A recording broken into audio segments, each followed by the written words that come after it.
Film ini menceritakan tentang seorang gadis yang bernama Narcisa yang memiliki kemampuan melihat makhluk tak kasat mata. Keanehan demi keanehan terjadi di sekolah khusus wanita tersebut, hingga suatu hari rahasia besar di biara itu pun berhasil diungkap oleh Narcisa. Penasaran dengan alur ceritanya? Kita putar dulu intronya. Oremos.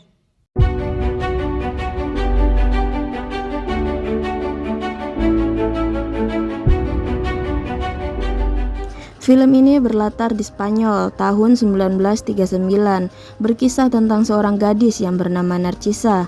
Ia menjadi pusat perhatian warga kota karena kemampuan spiritualnya yang dapat melihat makhluk tak kasat mata.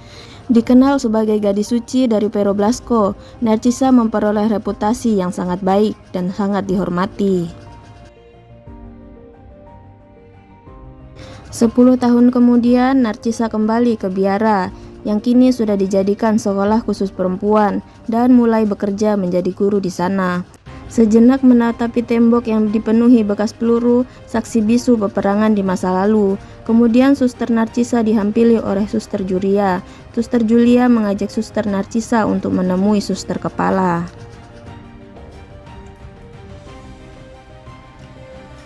Saat sedang menunggu, tiba-tiba ada benda bulat seperti kelereng yang menggelinding. Namun, saat Suster Narcisa mengecek sekeliling, tak didapati siapapun di sana. Hermana Narcisa. Setelah itu, Suster Narcisa pun bertemu dengan Suster Kepala. Suster Narcisa sangat disambut dengan baik, apalagi Suster Kepala juga mengetahui tentang Suster Narcisa adalah gadis suci dari Pero Blasco. Di sini juga Suster Kepala mengatakan bahwa di tempat inilah Suster Narcisa akan mengikrarkan sumpah persatuan Suster Narcisa dengan Tuhan. Kemudian wajah Suster Narcisa nampak beda mendengar hal itu.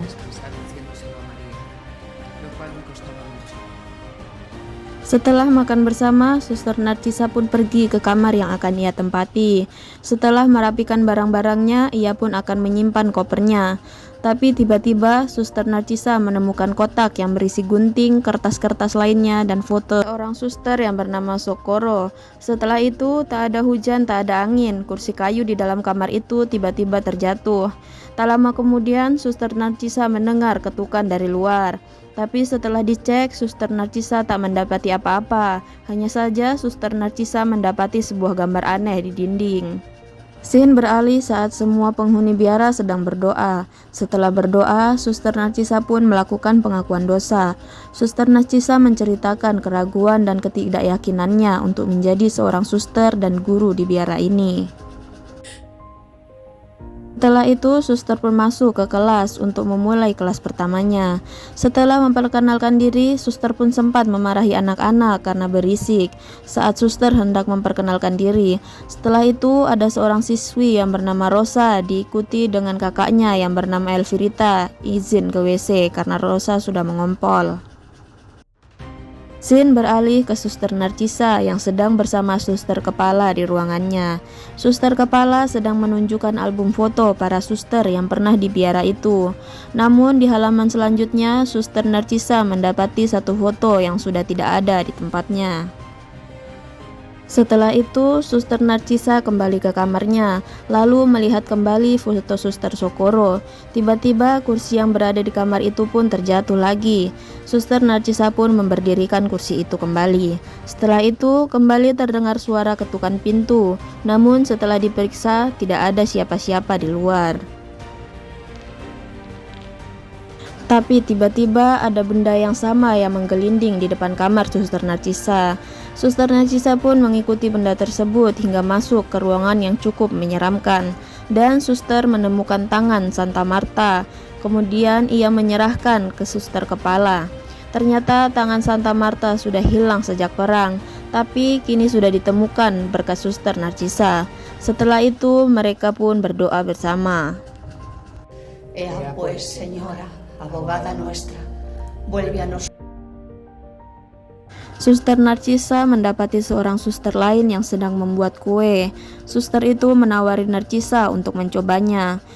Setelah itu, suster itu menyuruh Narcisa untuk mencoba hidangan yang istimewa. Tapi tiba-tiba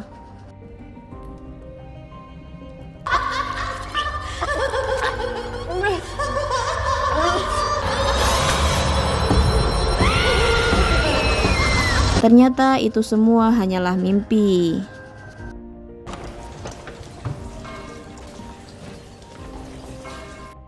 Suster Narcisa pun datang untuk mengajar di kelasnya.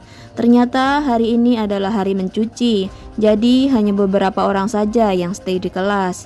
Setelah itu Narcisa mendatangi mereka yang sedang mencuci dan sedikit menyapa mereka yang berada di sana. Scene berpindah ke ruangan doa. Di sini banyak sekali hal-hal yang tak bisa dijelaskan. Dios te salve María, llena eres de gracia.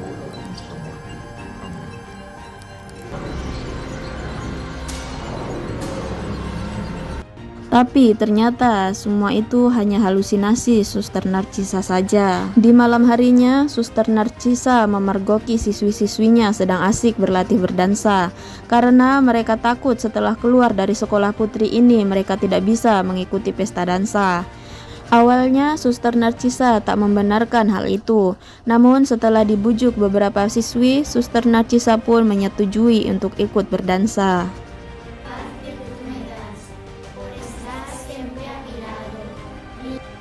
Setelah kembali ke kamarnya, Suster Narcisa pun mulai mencambuki dirinya. Dia melakukan ini agar dia dapat melakukan tugasnya sebagai suster tanpa keraguan dan ketidakyakinan. Di lain sisi, Rosa sedang menemani kawannya yang sedang ke kamar mandi. Kemudian Rosa menemukan sebuah gunting besi yang mirip seperti yang ada di kotak kamar Suster Narcisa. Setelah itu,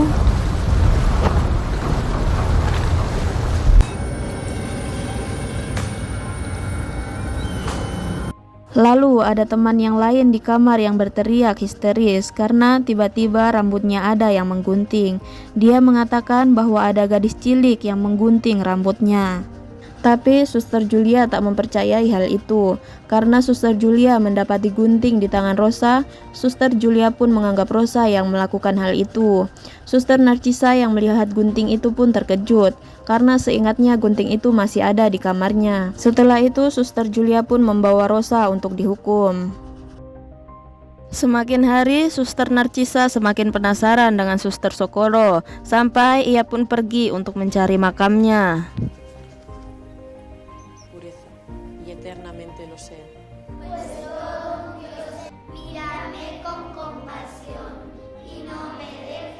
Setelah mengajar, Suster Narcisa pun pergi menemui Rosa yang dikurung di suatu ruangan yang sangat gelap.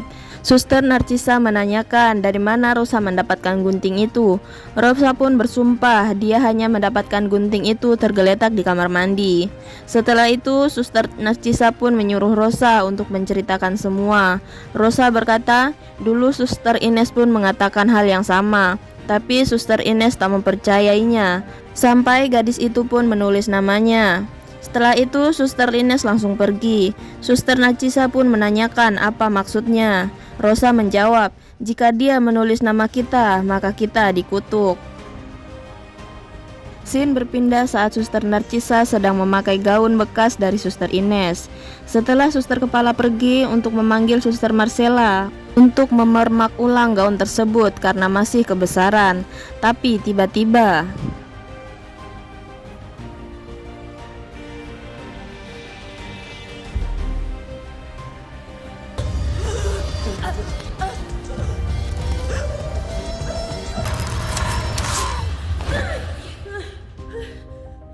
lagi-lagi ternyata itu hanya mimpi. Sebenarnya apa yang terjadi sampai Suster Narcisa bermimpi yang menyeramkan hingga berkali-kali? Apakah Suster Narcisa saat mau tidur lupa membaca doa? Yo, ndak tahu. Suster Narcisa pun semakin kaget dengan gambaran di tembok yang hampir selesai, hanya kurang kaki sebelahnya saja. Beralih ke dalam kelas saat pembelajaran tengah berlangsung. Tiba-tiba Rosa pun sangat ketakutan saat membaca tulisan namanya sudah tertulis di papan tulis tanpa diketahui siapa yang menulisnya.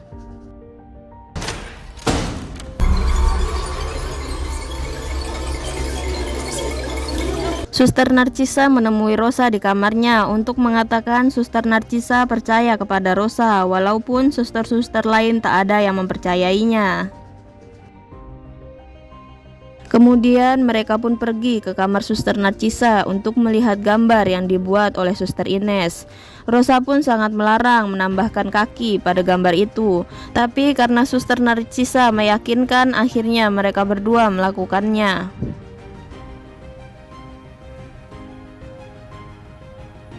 Setelah itu Rosa mengatakan bahwa ada roh di kamar ini, tapi bukan roh gadis itu. Dan Rosa mengatakan bahwa roh itu sedang berbicara kepada Rosa. Saat Suster Narcisa menanyakan apa yang dikatakan oleh roh itu, tiba-tiba Rosa pun sudah menghilang. Rosa.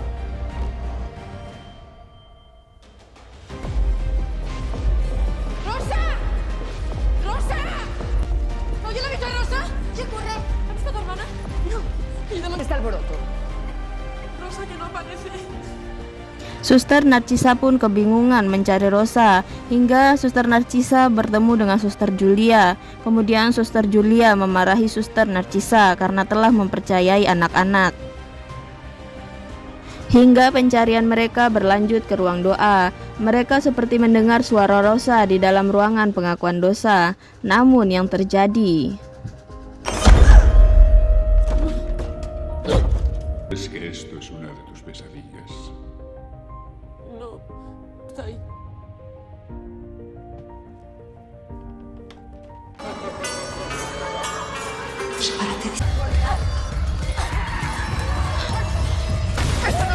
setelah Suster Narcisa berhasil keluar dari tempat itu, ia pun sangat dikagetkan dengan ditemukannya Rosa yang sudah tak bernyawa.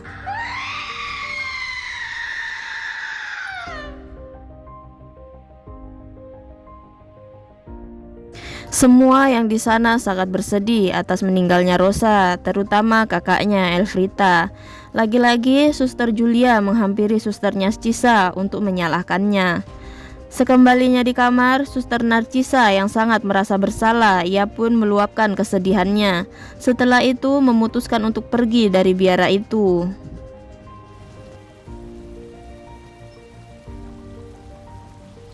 Saat hendak pergi, tiba-tiba terjadi gerhana dan Suster Narcisa seperti terhipnotis.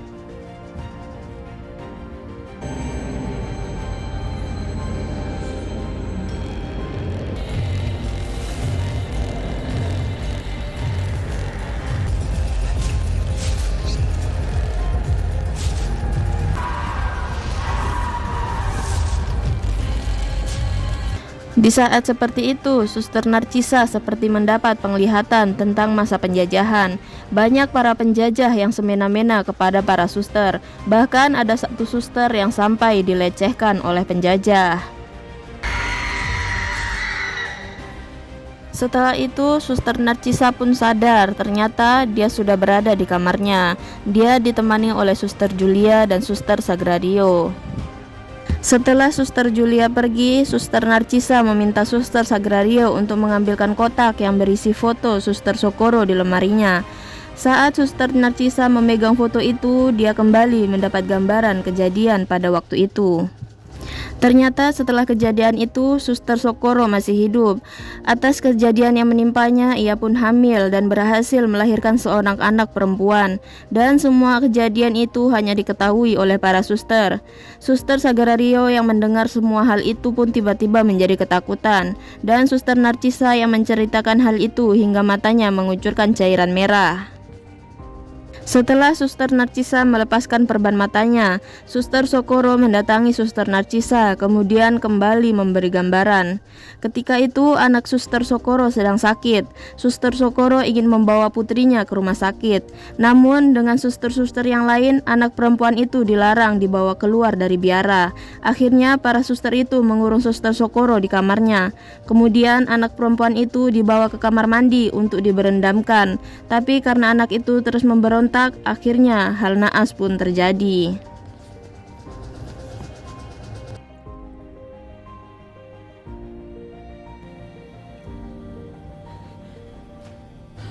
Suster Socorro yang tak lagi mendengar suara teriakan anaknya pun mengetahui hal buruk telah terjadi. Akhirnya ia memutuskan untuk menggantung dirinya. Setelah itu, waktu pun seperti mundur di saat Suster Socorro belum menggantung dirinya. Suster Narcisa yang berada di luar kamar Suster Sokoro pun membukakan pintu untuk Suster Sokoro. Setelah Suster Narcisa membukakan pintu, tiba-tiba Suster Sokoro yang sudah tergantung pun kembali membuka matanya. Suster Julia di masa itu dan di masa sekarang pun mendapat teror dari Suster Sokoro secara bersamaan. Kemudian tiba-tiba tertulis nama Julia di papan tulis, yang artinya Suster Julia sudah dikutuk. Beralih ke suster kepala di saat kejadian tragis itu, tiba-tiba muncul tangan yang menarik kepalanya hingga tenggelam di dalam bak. Dan di waktu yang sekarang, suster kepala yang sedang berdoa mengeluarkan banyak air yang berwarna merah dari mulutnya. Setelah itu, Suster Julia dan suster kepala pun tewas dengan sangat mengenaskan. Setelah itu, terlihat Suster Sokoro yang sedang mengangkat anaknya dari dalam bak kamar mandi.